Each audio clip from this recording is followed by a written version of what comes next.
நாங்களே பார்த்து பயமாக இருக்குது, உள்ளே போகிறதுக்கு வர்றதுக்கு பயமாக இருக்குது. பார்த்தீங்க நீங்களே பாருங்கள் இது எப்படி இருக்குன்ட்டு. இப்போ 100 நாள் வேலை செய்கிறவங்க லேடிஸ் எல்லாம் இருக்காங்கல்ல, அவங்க என்ன செய்வாங்க, மாதம் ஒரு தாட்டி க்ளீனாக எல்லாம் துப்புரவு பண்ணி நல்லா இருந்துச்சு. ஃபாரஸ்ட்டு ஒப்படைச்சோன்னு அவங்க யாரும் கண்டுக்கிற மாட்டேங்கிறாங்க. வர்றாங்க, பார்க்குறாங்க, போகிறாங்க. என்னமோ சுற்றுலாத்தலம் மாதிரி செய்கிறேன் அப்படின்னு சொல்லிக்கிட்டு இருக்கிறாங்க.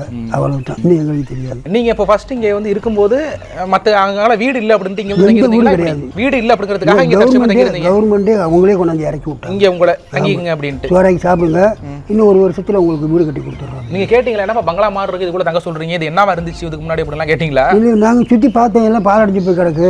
சரி, நமக்கு ஒரு பாதுகாப்பாக கொடுக்குறாங்கன்ட்டு இங்கே சோறாக்கி சாப்பிட்டுருக்கோம். இங்கே பார்க்கறதுக்கு மறுபடியும் இது சீர் பண்ணுவாங்களா சீர் பண்ண மாட்டாங்களாங்கிறது யோசிக்க வேண்டிய நிலைமை இருக்குது. ஆனால் சில பேர் வீடியோவில் போட்டிருக்காங்க இது வந்து பேய் பங்களா அப்படின்லாம்.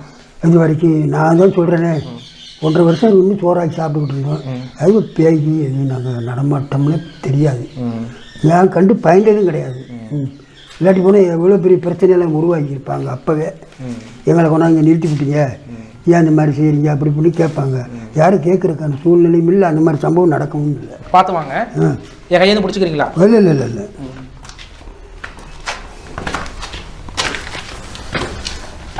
பாட்டில் வேறு அங்கங்கே உடஞ்சி கிடக்கு.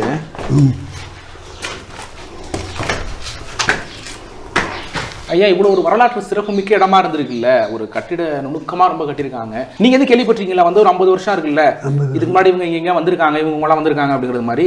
நான் வந்து புதுசில் அண்ணாதுரை இங்கே வந்திருக்காங்கன்னு சொல்லிக்கிட்டாங்க. 99 முன்னாள் முதலமைச்சர். முன்னாள் முதலமைச்சர் கீழே பக்கத்தில் ஒரு ரூமில் உட்காந்து டீ குடித்தானா. அந்த நேரம் இந்த நிலம் கொடுக்குறதுக்கு ஏற்பாடு பண்ணியிருக்காங்க. எக்ஸர்விஸ்மேன் மிலிட்ரிக்காரங்களுக்கு கொடுக்கலாம் அப்படின்னு ஏரியாவை க்ளீன் பண்ணாங்களாம். அண்ணாதுரை பார்த்துட்டு இல்லை செலவுலேருந்து வர்றவங்களுக்கு இதை ஒப்படைக்கலாம் அப்படின்னு அவர் சொன்னாராம். அது படத்தை இது எங்களுக்கு கிடச்சிச்சு. இந்த இடத்துக்கு வந்து நான் ஒரு 10-15 வருஷம் இருக்கும். இப்போ எப்பா 15 வருஷத்துக்கு அப்புறம் இப்போ தான் வரீங்க? ஆமாம், நெடுங்க இதெல்லாம் கூரை தான். ஐயா, அது மாதிரி 4 பக்கம் பாருங்களேன், அப்படியே மலையா இருக்கு பாருங்களேன். மலைக்கு நடுவே வந்து ஒரு அழகா ஒரு இது கோட்டையை கட்டணும், பங்களாவை கட்டணும் அப்படின்னு விருப்பப்பட்டு தான் கட்டியிருக்காங்க.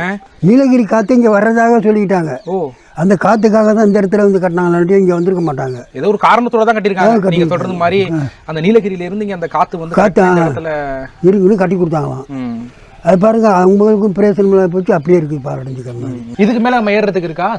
இருந்துச்சு, உள்ளே படி இருக்கு, ஆனா அதெல்லாம் போக முடியாது. எங்க அவ்வளவுதான், அங்க படியே இல்லையே, உடச்சு விட்டு அதெல்லாம் எடுத்து விட்டாங்க. அதை பார்த்தா தெரியுதா எதுக்காக கட்டிருப்பாங்க அப்படின்னு? அது எதுக்காக இல்லை, சமையல் ரூமா இருந்துச்சு. அவங்க சமையல் போய் செஞ்சு வச்சிருந்தாங்க, அடுப்பெல்லாம் இல்லை, சும்மா காலியா இருந்துச்சு. நாங்க வந்து அங்கே சோறாக்கி சாப்பிட்டு.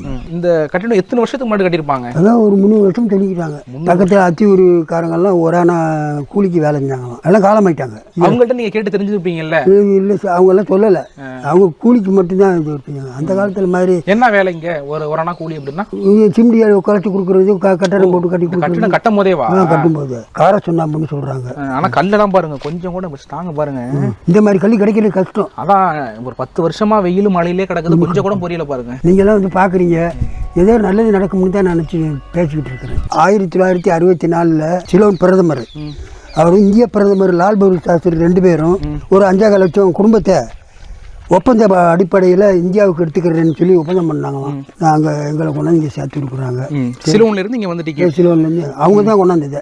ஆமாம், இந்தியா கவர்மெண்ட் ஒப்பந்தத்தில் தான் இங்கே வந்து ஒரு ஆளுக்கு 3 ஏக்கர் நிலம் வீடு வாசலாம் கட்டி கொடுத்தாங்க. இங்கே குடியிருக்கணும். பாதுகாப்பு இல்லாமல் இப்படி இருக்குது.